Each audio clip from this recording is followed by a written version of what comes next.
Welcome to the new lecture. इस lecture में हम ऑप्शन प्राइसिंग देखेंगे और जो पहला मॉडल है ऑप्शन प्राइसिंग का वो है बायनोमियल मॉडल। ऑप्शन के प्राइसेस डिटरमाइन करने के लिए एक बहुत हैंडी टेक्निक है बायनोमियल ट्री कंस्ट्रक्ट करना। इसमें जो अंडरलाइंग असम्पशन होता है वो होता है कि जो अंडरलाइंग स्टॉक का प्राइस है वो over the life of the option randomly very करेगा और उसका वेरिएशन ऐसा होगा कि वो या तो अपनी करंट वैल्यू से ऊपर या करंट वैल्यू से नीचे एक फिक्स परसेंटेज में मूव करेगा। फॉर एग्जाम्पल, अगर उसकी करंट वैल्यू S0 है तो वो एक टाइम स्टेप के बाद या तो X% ऑफ S0 इंक्रीज करेगा या X% ऑफ X0 डिक्रीज करेगा। इसमें हम देखेंगे कि किसी भी स्टॉक के प्राइस की दो स्टेट्स के बीच में जो ड्यूरेशन होती है उसको टाइम स्टेप कहते हैं, और अगर ये टाइम स्टेप छोटे होते जाएं तो वहाँ पे जो बायनोमियल मॉडल है वो ब्लैक शोल्स मर्टन मॉडल के सिमिलर रिजल्ट देता है। अब फर्स्ट है वन स्टेप बायनोमियल मॉडल। इसमें हम एक स्टॉक को कंसीडर करते हैं जिसका इनिशियल प्राइस या फिर स्पॉट प्राइस S0 है और इसी स्टॉक में एक ऑप्शन है जिसका करंट प्राइस F है। इस F की वैल्यू को हमने डिटरमाइन करना है। हम ये अज्यूम करेंगे कि इस ऑप्शन की जो मैच्योरिटी है वो कैपिटल T है और अपनी पूरी लाइफ में ये ऑप्शन या तो एक सर्टेन परसेंटेज से ऊपर मूव करता है या एक सर्टेन परसेंटेज से नीचे मूव करता है। तो जब ये एक सर्टेन परसेंटेज से ऊपर मूव करता है तो इसकी जो न्यू वैल्यू होती है वो S0U होती है, जहाँ पर U एक से बड़ा है यानी U इज़ ग्रेटर देन 1। और जब ये सर्टेन परसेंटेज से नीचे मूव करता है तो इसकी न्यू वैल्यू S0D होती है, where D is less than 1। The percentage increase in the stock price during the up movement, यानी जब इसकी वैल्यू इंक्रीज करती है तो उस समय जो परसेंटेज इंक्रीज होता है उसको हम डिटरमाइन कर सकते हैं U-1 से। और जब इसकी वैल्यू नीचे मूव करती है यानी डिक्रीज करती है यानी लोअर लेवल पे जाती है तो वहाँ पे जो परसेंटेज डिक्रीज होता है उसको हम 1 - D से रिप्रेजेंट कर सकते हैं।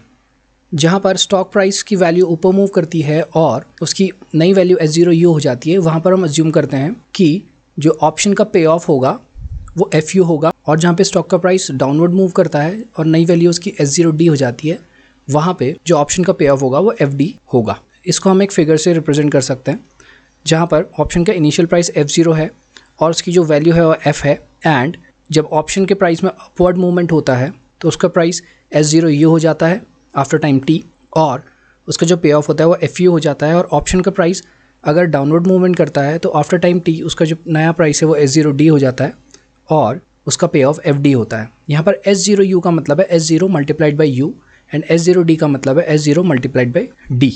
इस केस में हम ऑप्शन के प्राइस को इस एक्सप्रेशन से डिटरमाइन कर सकते हैं, F is equals to e⁻⁻ RT multiplied by P into FU plus 1 - P into FD, जहाँ पे की P की वैल्यू होती है P is equals to e⁻RT minus D upon U-D। यहाँ पे जो P होता है ये प्रोबेबिलिटी होती है स्टॉक प्राइस के अपवर्ड मूवमेंट की, एंड 1 - P जो होती है वो प्रोबेबिलिटी होती है स्टॉक प्राइस के डाउनवर्ड मूवमेंट की। अब हम एक एग्जाम्पल कंसिडर करते हैं। Suppose spot price of a stock is $20 and at the end of 3 months it can be either $22 or $18, and the option we are interested in valuing is an European call option on this stock which has a strike price of $21 and is a maturity of 3 months। तो इस case में after 3 months इस option की दो में से कोई भी एक वैल्यू हो सकती है जो कि डिपेंड करेगी स्टॉक प्राइस के लेवल पे। अगर स्टॉक प्राइस $22 हो जाता है यानी स्टॉक प्राइस में अपवर्ड मूवमेंट होता है तो वहाँ पर ऑप्शन की वैल्यू $1 होगी। अभी $1 कैसे आया? यहाँ पर यूरोपियन कॉल ऑप्शन की बात हो रही है। यूरोपियन कॉल ऑप्शन के लिए जो पे ऑफ होता है वो ST माइनस K से डिटरमाइन किया जाता है, जहाँ पे ST क्या होता है? Future spot price of the underlying asset, and K क्या होता है? Strike price. So for future spot price of $22 the value of the option और the payoff will be 22 - 21 $1। और अगर स्टॉक प्राइस $18 हो जाता है यानी स्टॉक के प्राइस में एक डाउनवर्ड मूवमेंट होता है तो वहाँ पर वैल्यू ऑफ ऑप्शन 0 होगी। क्यों? क्योंकि इस केस में जो फ्यूचर स्पॉट प्राइस है वो स्ट्राइक प्राइस 21 से कम है और यहाँ पे इन्वेस्टर ऑप्शन को एक्सरसाइज नहीं करेगा, तो इफेक्टिवली जो पे ऑफ होगा वो 0 होगा। रिस्क फ्री इंटरेस्ट रेट 12% है। अब इस पूरी प्रॉब्लम को एक डायग्राम से रिप्रेजेंट किया गया है एक बायनोमियल ट्री से, जिसमें initial stock price is $20, upward movement में $22 हो जाता है और ऑप्शन प्राइस क्या हो जाता है $1 या फिर पे ऑफ $1 हो जाता है, और डाउनवर्ड मूवमेंट में स्टॉक प्राइस $18 हो जाता है एंड पे ऑफ या फिर ऑप्शन का प्राइस $0 हो जाता है। अब क्वेश्चन में जो भी डेटा है उसको लिख लेते हैं। स्ट्राइक प्राइस के is $21, risk free rate of interest is 12%, और स्टॉक प्राइस के अपवर्ड मूवमेंट के बाद स्टॉक का जो प्राइस होता है $22 हो जाता है, जिसको S0U से रिप्रेजेंट किया गया है। यहाँ से हम U की वैल्यू निकाल सकते हैं। U is equals to S0U upon S0 is equals to 22 upon 20 is equals to 1.1, and percentage increase in stock price हमने ऊपर देखा था U-1 से डिटरमाइन किया जाता है। उसकी वैल्यू होगी 1.1 - 1 इज इक्वल्स टू 0.1 और 10%, यानी स्टॉक के प्राइस में 10% इंक्रीज़ हो रहा है। ये हम रिवर्स कैलकुलेट करके देख सकते हैं। स्टॉक का इनिशियल प्राइस S0 इज़ $20। अगर हम उस $20 में 10% के इंक्रीज़ करते हैं तो रिजल्टेंट वैल्यू $22 आती है। सिमिलरली S0D की जो वैल्यू है, यानी जब स्टॉक का प्राइस डाउनवर्ड मूवमेंट करेगा तो उसकी जो वैल्यू आएगी वो आएगी $18, और यहाँ से हम D की वैल्यू निकाल सकते हैं जो कि है S0D अपॉन S0 यानी 18/20, जिसकी वैल्यू है 0.9। यहाँ से हम percentage decrease in stock price निकाल सकते हैं जो कि 1 - D that is equals to 10%। तो हमने क्या कहा था कि एक सर्टेन परसेंटेज से स्टॉक प्राइस ऊपर या नीचे मूव करता है। ये इनिशियल एजम्पशन है बायनोमियल मॉडल का। तो स्टॉक प्राइस फ्यूचर में या तो 10% से ऊपर जाएगा या 10% से नीचे जाएगा। And T is equals to 3 months। इसको हम टाइम स्टेप भी कह सकते हैं। यहाँ पर सिर्फ एक टाइम स्टेप की बात हो रही है जो कि क्या है, ऑप्शन की पूरी लाइफ के बराबर, इसलिए कैपिटल T से इसको डिनोट किया है, जो कि 0.25 ईयर्स के बराबर होता है। And FU is equals to, यानी ऑप्शन की जो वैल्यू है जहाँ पे स्टॉक के प्राइस में अपवर्ड मूवमेंट होता है, वो है S0U minus K that is 22 - 21 is equals to $1 and FD is equals to 0 as the option will not be exercise in this case. So यहाँ पर जो डेटा दिया है इसमें से हम P की वैल्यू कैलकुलेट करते हैं। P is equals to e⁻RT minus D upon U minus D, यानी P is equals to e⁻R is 12%, 0.12 multiplied by 0.25 time minus 0.9 upon 1.1 minus 0.9 is equals to 0.6523। और जो ऑप्शन का प्राइस होगा उसको हम फॉर्मूला यूज़ करते हैं, F is equals to e⁻ minus RT multiplied by P into FU plus 1 minus P into FD, that is F is equals to e⁻ minus 0.12 into 0.25 multiplied by 0.6523 into 1 plus 1 minus 0.6523 into 0 and the value will be $0.633। Next है 2 step binomial trees, यानी जो stock price है उसमें 2 बार changes आएंगे। सो इस case में जो initial stock price है उसको हम S0 से डिफाइन करते हैं और जो वैल्यू ऑफ द ऑप्शन है उसको हम F से डिफाइन करते हैं। फर्स्ट अपवर्ड मूवमेंट में जो स्टॉक का प्राइस हो जाता है उसको S0U से डिफाइन करते हैं और उस समय जो ऑप्शन का पे ऑफ होता है उसको FU से डिफाइन करते हैं। एंड फर्स्ट डाउनवर्ड मूवमेंट में जो स्टॉक का प्राइस होता है उसको S0D से डिफाइन करते हैं एंड ऑप्शन के पे ऑफ को FD से डिफाइन करते हैं। नेक्स्ट जो है फर्स्ट अपवर्ड मूवमेंट के बाद जो अपवर्ड मूवमेंट होता है उसमें हम स्टॉक के प्राइस को S0U स्क्वायर से डिफाइन करते हैं और S0UU, जहाँ पे उसका मतलब होता है S0 into U into U। और जो फर्स्ट अपवर्ड मूवमेंट के बाद डाउनवर्ड मूवमेंट आता है उसमें हम स्टॉक के प्राइस को S0UD से डिफाइन करते हैं।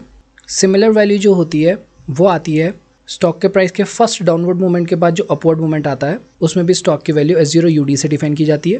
एंड स्टॉक के प्राइस के फर्स्ट डाउनवर्ड मूवमेंट के बाद जो नेक्स्ट डाउनवर्ड मूवमेंट आता है उस केस में वैल्यू S0D स्क्वायर से डिफाइन की जाती है, यानी S0DD से डिफाइन की जाती है। और इन तीनों केसेस में रिस्पेक्टिवली जो ऑप्शन का पे ऑफ होता है उसको FUU, FUD एंड FDD से डिफाइन किया जाता है। इसको हम नीचे देखेंगे एक एग्जांपल से। यहाँ पर जो स्टॉक का प्राइस इनिशियली है वो S0 है। हर टाइम स्टेप में स्टॉक या तो U टाइम्स ऊपर जाएगा इनिशियल वैल्यू के या D टाइम्स नीचे जाएगा। सो इस केस में जो एक्सप्रेशन आता है ऑप्शन प्राइस का, अगर हम उसको सिंगल एक्सप्रेशन के फॉर्म में लिखें तो वो कुछ ऐसा आता है। यहाँ पे हमको इस F की वैल्यू निकालने के लिए FUU, FUD, FDD डिटरमाइन करने पड़ेंगे एंड P की वैल्यू डिटरमाइन करनी पड़ेगी। और जो डेल्टा T है वो टाइम स्टेप को दिखाता है। यहाँ पर टाइम स्टेप जो है वो ऑप्शन की पूरी लाइफ से छोटा है, इसीलिए डेल्टा T से डिनोट किया है। यहाँ पे P square 2P into 1 minus P and 1 minus P square जो है ये रिस्पेक्टिव प्रोबेबिलिटीज़ हैं अंडरलाइंग स्टॉक के प्राइस के अपर, मिडिल और लोअर नोड में पहुँचने की। अब एग्जाम्पल देखते हैं। Initial stock price S0 is $20 और 2 टाइम स्टेप हैं इसमें, जिसमें हर टाइम स्टेप में स्टॉक या तो 10% ऊपर मूव कर सकता है या 10% डाउन मूव कर सकता है। और each time step is of 3 months long and risk rate of interest is 12%। Total life है ऑप्शन की वो 6 month की और स्ट्राइक प्राइस $21 का है। तो इसमें हम ऑप्शन के प्राइस को कैलकुलेट करते हैं। सो ये जो डेटा है ये गिवन है, जहाँ पे S0 is equals to $20, time step is 3 months यानी delta D is equals to 3 months is equals to 0.25 years। K strike price is $21 and risk rate of interest is 12% per annum. इसको हम represent कर सकते हैं इस decision tree से, जहाँ पे हर टाइम स्टेप 3 months या फिर 0.25 years का है और ये डिसीजन ट्री कुछ ऐसा बनेगा। अब यहाँ पर हमको जो गिवन डेटा डिसीजन ट्री में हमने नोट कर रखा है, यानी इनिशियल जो स्टॉक का प्राइस है वो $20 है। क्वेश्चन में ये भी दिया है कि स्टॉक या तो 10% अप मूव करेगा हर टाइम स्टेप में या 10% डाउन मूव करेगा। सो अगर स्टॉक 10% अप मूव करता है उसको हम रिप्रेजेंट करेंगे S0U से तो उसकी वैल्यू हो जाएगी initial value into 1.1 is equal to $22 and stock अगर 10% डाउन मूव करेगा इनिशियल वैल्यू से तो उसकी वैल्यू आ जाएगी 20 इंटू 0.9 इंटू $18 यानी 90% of 20। Next first upward movement के बाद अगर फर्दर अपवर्ड मूवमेंट होता है तो उसको हम रिप्रेजेंट करते हैं S0UU से या S0U स्क्वायर से, जहाँ पे उसकी वैल्यू हो जाएगी 22 इंटू 10%, यानी अब जो प्रीवियस वैल्यू थी 22 उसके ऊपर 10% इंक्रीज आएगा। So 22 into 1.1 is equals to $24.2 and यहाँ पे जो FUU जो पे ऑफ होगा ऑप्शन से वो होगा ये वैल्यू माइनस स्ट्राइक प्राइस यानी 24.2 माइनस 21 $3.2। सेकेंड, अगर फर्स्ट अपवर्ड मूवमेंट के बाद जो डाउनवर्ड मूवमेंट आता है नेक्स्ट, या फिर फर्स्ट डाउनवर्ड मूवमेंट के बाद नेक्स्ट अपवर्ड मूवमेंट आता है, दोनों केसेस में अगर हम कैलकुलेट करके देखें वहाँ पे जो स्टॉक की वैल्यू होगी वो होगी S0UD। इसका मतलब है या तो हम करें 22 इंटू 0.9 यानी 10% डाउनवर्ड मूवमेंट 22 में, या फिर 18 इंटू 1.1 यानी 18 में 10% अपवर्ड मूवमेंट, जो कि यहाँ पे कैलकुलेट किया है। तो दोनों केसेस में जो वैल्यू आएगी वो आएगी $19.8 एंड यहाँ पे जो स्टॉक का प्राइस है ST वो K से कम है, इसीलिए ये ऑप्शन एक्सरसाइज नहीं किया जाएगा और इसका जो पे ऑफ होगा वो 0 होगा। नेक्स्ट, फर्स्ट डाउनवर्ड मूवमेंट के बाद जो नेक्स्ट डाउनवर्ड मूवमेंट होगा उसमें जो स्टॉक की वैल्यू होगी उसको S0DD से डिफाइन करते हैं एंड उसकी जो वैल्यू होगी वो होगी 18 इंटू 0.9 यानी फर्स्ट डाउनवर्ड मूवमेंट के बाद नेक्स्ट 10% का फिर फॉल हो रहा है तो ये होगा $16.2 और यहाँ पे जो ऑप्शन का पे ऑफ होगा वो 0 होगा क्योंकि जो स्टॉक का प्राइस है वो स्ट्राइक प्राइस से कम है। इस केस में कॉल ऑप्शन एक्सरसाइज नहीं होगा। नेक्स्ट अब हम वैल्यूज डिटरमाइन करते हैं। सबसे पहले हम P की वैल्यू निकालेंगे जो कि है e⁻r delta d minus d upon u minus d, जहाँ पे r की जो वैल्यू है वो 0.12 है यानी 12% एंड डेल्टा d जो टाइम स्टेप है वो है 3 मंथ्स यानी 0.25 ईयर्स और यहाँ पे जो वैल्यू आती है P की वो आती है 0.6523। नेक्स्ट हम निकालेंगे जो मिडिल नोड में वैल्यू है FU एंड FD की। सो FU की वैल्यू जो है उसका एक्सप्रेशन होता है e⁻r delta t into PFUU plus 1 minus PFUD, जिसकी वैल्यू आती है $2.0257 एंड FD की जो वैल्यू है वो है e⁻r delta t PFUD plus 1 minus PFDD, जिसकी वैल्यू आती है 0। सो अब हमारे पास FU एंड FD की वैल्यू है जो हम यहाँ पर देख सकते हैं FU एंड FD की वैल्यू, इससे हम निकालेंगे F की वैल्यू। सो F की वैल्यू का जो एक्सप्रेशन है वो है e⁻r delta t PFU plus 1 minus PFD, जिसकी वैल्यू आएगी $1.2823। अब ये तो हमने कर लिया बैकवर्ड कंप्यूटेशन करके हर टाइम स्टेप में। सेम रिजल्ट हम डिटरमाइन कर सकते हैं डायरेक्टली फॉर्मूला में अप्लाई करके इन वैल्यूज़ को। तो फॉर्मूला है e⁻² delta t p square FUU plus 2p1 minus PFUD plus 1 minus p square FDD। सो हमारे पास FUU की वैल्यू है, FUD की वैल्यू है, FDD की वैल्यू है, तो यहाँ से हम F की वैल्यू निकाल सकते हैं जो कि आएगी $1.2823।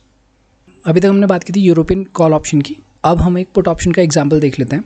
So consider a 2-year European put option with a strike price of $52 on a stock whose current price is $50. We suppose that there are 2 time steps of 1 year each, and in each time step the stock price either moves up by 20% or moves down by 20%. We also suppose that the risk free interest rate is 5%. So यहाँ पर जो data given है वो है S0 is $50, K is equals to $52, delta T is 1 years and total time is, यानी maturity of the European put option is 2 years और हर एक time step 1 year का है and risk free rate of interest is 5%। सो इस question का binomial tree कुछ ऐसा बनेगा।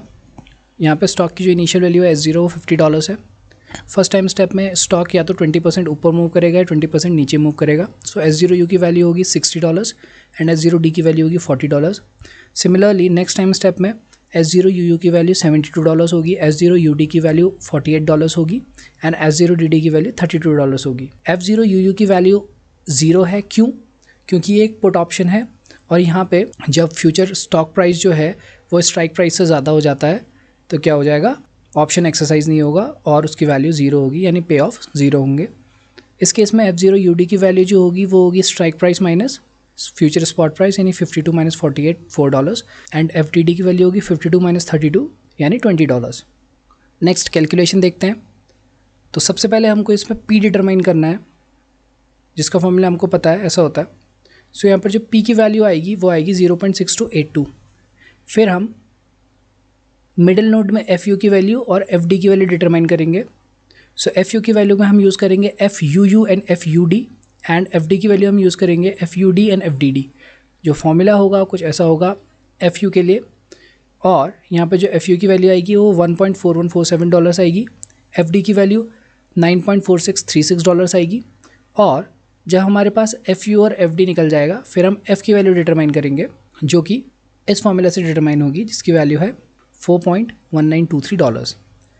अब सिमिलर रिजल्ट हम निकाल सकते हैं डायरेक्टली फॉर्मूला अप्लाई करके। फॉर्मूला कुछ ऐसा है और इसमें हम जब डायरेक्टली वैल्यूज़ को रखेंगे तो हमारी जो वैल्यू आएगी एफ़ क्यू आएगी $4.1923। नेक्स्ट है एक अमेरिकन ऑप्शन। अभी तक हमने जो भी कैलकुलेशन देखे थे तो हमने यूरोपियन ऑप्शंस के देखे थे, अब जो हम कैलकुलेशन देखेंगे वो एक अमेरिकन ऑप्शन का कैलकुलेशन है। बेसिक मैकेनिज्म जो है वो सेम है ऑप्शन प्राइस को डिटरमाइन करने का, बट अमेरिकन ऑप्शन के केस में अर्ली एक्सरसाइज की अपॉर्चुनिटी इन्वेस्टर के पास अवेलेबल होती है, यानी ऑप्शन होल्डर के पास अर्ली एक्सरसाइज की अपॉर्चुनिटी अवेलेबल होती है, यानी वो date of purchase of option से मेच्योरिटी तक इस पूरे टाइम पीरियड में कभी भी ऑप्शन को एक्सरसाइज कर सकता है जहाँ पर उसको सही लगे। यहाँ पे हमको उसको ध्यान में रखते हुए कैलकुलेशन करनी होगी। तो देखते हैं क्या डिफरेंसेस आते हैं कैलकुलेशन में। लास्ट वाला जो हमने कैलकुलेशन किया था वो कैलकुलेशन हमने यूरोपियन पुट ऑप्शन के लिए किया था। इस केस में सारा डेटा वही है, बट जो ऑप्शन है वो एक अमेरिकन पुट ऑप्शन है। इनिशियल स्टॉक प्राइस इज़ $50, उसमें 20% इंक्रीज़ होता है तो S0U की वैल्यू 60 आ जाती है, 20% डिक्रीज़ होता है तो S0D की वैल्यू $40 आ जाती है, एंड फर्दर उसमें अगर इंक्रीज़ होता है तो S0UU की वैल्यू $72 आ जाती है, S0UD की वैल्यू $48 आ जाती है, एंड S0DD की वैल्यू $32 आ जाती है। सारा डेटा वही है। अब यहाँ पर हम वही करेंगे, FUU की वैल्यू डिटरमाइन करेंगे, FUD की वैल्यू डिटरमाइन करेंगे, FDD की वैल्यू डिटरमाइन करेंगे। ये भी पिछले केस की वैल्यू के बराबर है। लास्ट वाले यूरोपियन पुट के एग्जाम्पल के कंपैरिजन में इस वाले केस में जो डिफरेंस आएगा अमेरिकन पुट ऑप्शन की वजह से वो इस स्टेप में आएगा जहाँ पर हम FU की वैल्यू और FD की वैल्यू डिटरमाइन कर चुके होंगे और यहाँ से हमको F की वैल्यू निकालनी होगी। जो हमने बैकवर्ड कंप्यूटेशन करके FU की वैल्यू डिटरमाइन की थी वो आई थी $1.4147, एंड जो FD की वैल्यू बैकवर्ड कंप्यूटेशन से आई थी वो आई थी $9.4636। सिमिलर है लास्ट वाले केस के जैसा। अब यहाँ पर क्या होता है, ये ऑप्शन एक अमेरिकन ऑप्शन है, तो यहाँ पे जो ऑप्शन होल्डर है उसके पास एक अपॉर्चुनिटी है इस ऑप्शन को अर्ली एक्सरसाइज करने की। तो इन केस ऑप्शन होल्डर इस ऑप्शन को अर्ली एक्सरसाइज करता है, एट मैच्योरिटी एक्सरसाइज नहीं करता है, तो उसका जो पे ऑफ आएगा अर्ली एक्सरसाइज से वो आएगा 52 - 60 इज इक्वल्स टू -$8 इस केस में, एंड 52 - 40 इज इक्वल्स टू $12 इस केस में।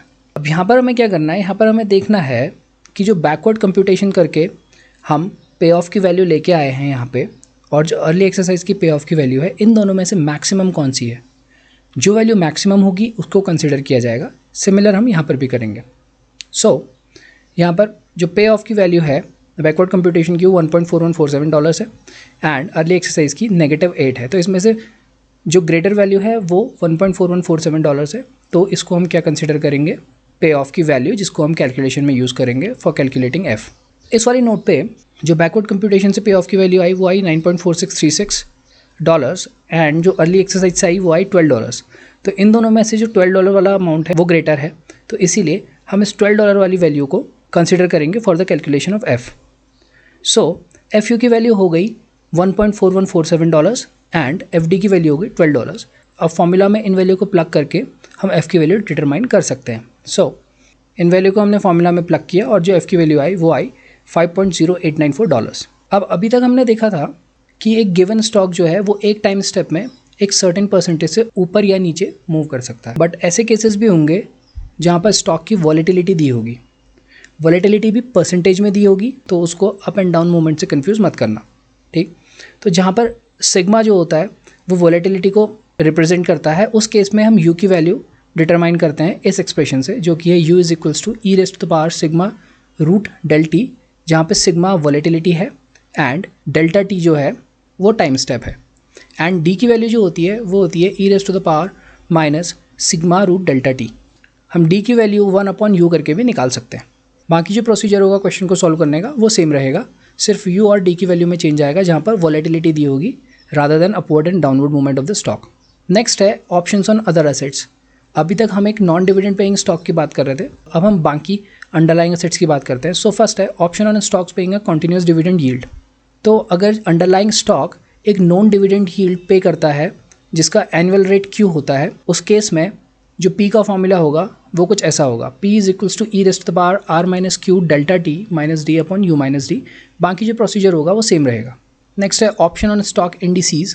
ये हम फॉरवर्ड एंड फ्यूचर प्राइस के कैलकुलेशन में देख चुके हैं कि एक स्टॉक इंडेक्स में जितने भी स्टॉक होते हैं वो एक डिविडेंड यील्ड प्रोवाइड करते हैं एट रेट क्यू। सो ये केस भी सिमिलर है एक ऐसे अंडरलाइंग एसेट की जो एक नॉन डिविडेंड यील्ड प्रोवाइड करता है। तो इस केस में भी जो पी का फॉर्मूला होगा वो कुछ ऐसा होगा, P is equals to e raised to the power are minus q delta T minus d u minus d. पिछले वाले केस में जो केस था option on a stock which provides non dividend yield, उस केस में जो Q था वो एनुअलाइज यील्ड थी उस अंडरलाइंग स्टॉक की। यहाँ पे जो क्यू है ये एनुअलाइज यील्ड है उस पूरे पोर्टफोलियो की जो स्टॉक इंडेक्स में लाई करता है।